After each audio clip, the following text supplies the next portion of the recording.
Hi everyone, this video is going to be me going through the interval quiz that you took yesterday. I have not yet graded the results from your quizzes, but I will be working on that today, and hopefully those grades will be up today. I will admit that I am behind on my grades for Bishop Carroll, but I am working to fix that. Um, so, like I said, I don't have the grades up yet. I can't say how everyone has done, but I hope that this was not too challenging of a quiz. This was the first true quiz of the music theory unit. I know we had that pre-test that didn't really count for a grade, just for participation. Um, but there will be more quizzes, and eventually there will be a real music theory test. I have to see how long music theory is going to last. I need to see other things that I could teach other than music theory while we are not together.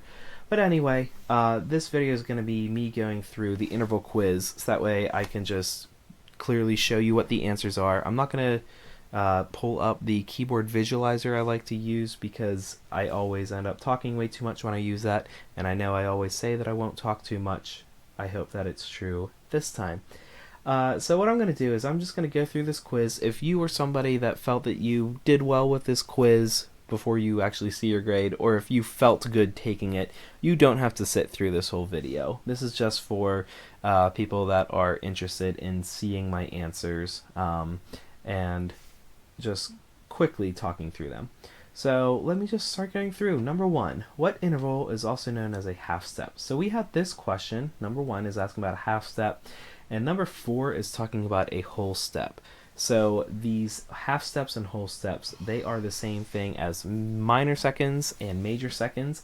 And the half step is the smaller step, minor second is the smaller second. So a minor second is a half step.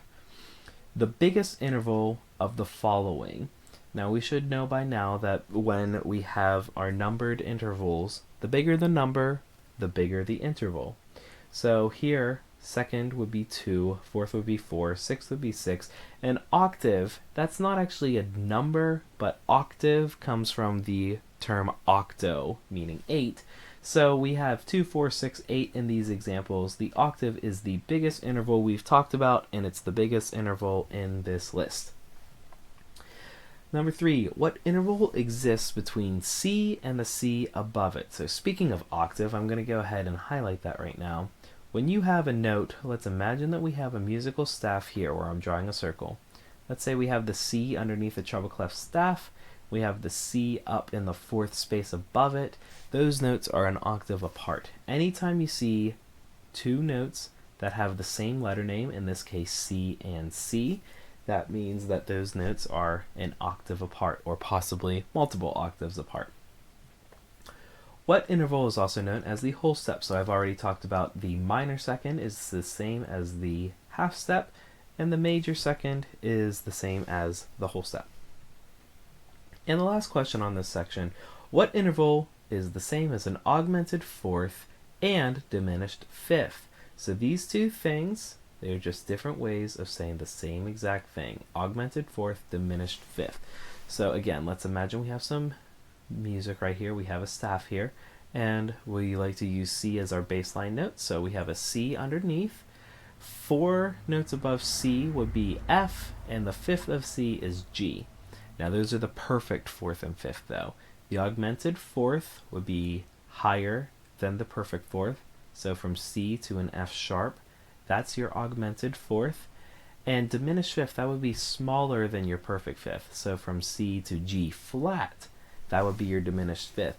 F sharp and G flat are actually the same exact note, just two different names for it. That's why these intervals both mean the same thing, even though they have different names.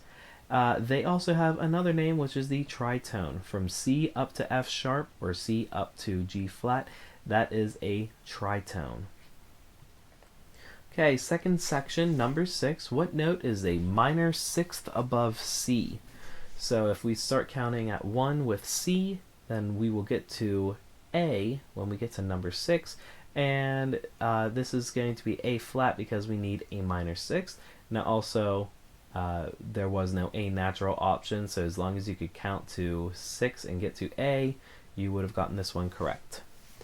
D flat is what interval above C? Again, let's start counting at C with 1. We get to 2 when we get to D, so that means that we're just going up a second, and in this case, a minor second. What note is an octave above C? Well, I told you in this example here, let's say we have a C and the C above it. So the note that is an octave above C, it has the same name as C, so it's C. What note is a tritone above C? Again, I gave you the example with the tritone up here, augmented fourth, diminished fifth. That note is F sharp. Now it could also be called G flat, but that wasn't an option here. And I do promise I will never give you an option, or I will never give you a multiple choice question where two of the answers literally mean the same thing. I won't try to trick you like that. G is what interval above C? We know that that is a perfect fifth. That's our strongest interval. By now we should really know, just like that G is a fifth above C. And when it's G natural and C natural, that is a perfect fifth. All right, and the last section, I'm going to turn off my highlighting tool here. So this section, all of these songs were included in the video talking about listening to the intervals last week, and they were also included in the PDF that I sent you that you could use as notes for this test today. So all you had to do for this section was just look at the intervals and find where these song names were. So very quickly, Happy Birthday, the first few notes in there, they are major seconds apart. So we could type it like that with the words, or we could also put capital M2 for major second for Happy Birthday. Somewhere Over the Rainbow, that is the song example that I gave for an octave, which we could also call a perfect octave or a perfect eighth, capital P8. The song When the Saints Go Marching In, that was the example for a major third. Oh my, which we can also call a capital M3. Now here's the other kind of third, the interval that is between the first two notes in Hey Jude, that is a minor third. I'm going to go ahead and make that lowercase. And you can call minor third a lowercase m3. And then finally the song Maria from West Side Story, that is the example I gave for a tritone, which also, as we established, has different names. We can call that an augmented fourth, or a capital A4, or we could call that a diminished fifth, or a lowercase d5. Now, I did not expect you to name these all this way. I would never expect you to write this out both ways, both with the words like major second and the letters like capital M2, or down here especially these 5 ways I showed you. These are just the different ways you could have answered. As long as you had one of these kinds of ways and it was the correct answer, I was happy. Like I said, this is not graded yet, but hopefully you're going to get your results today. If not, it will be very soon. I do have some catching up to do, but in the meantime, if you have any questions about what you see today, let me know. And also, as I said, I will give you more specific feedback when I'm actually doing your grades. As always, I hope you have a great day, and I'll talk to you tomorrow.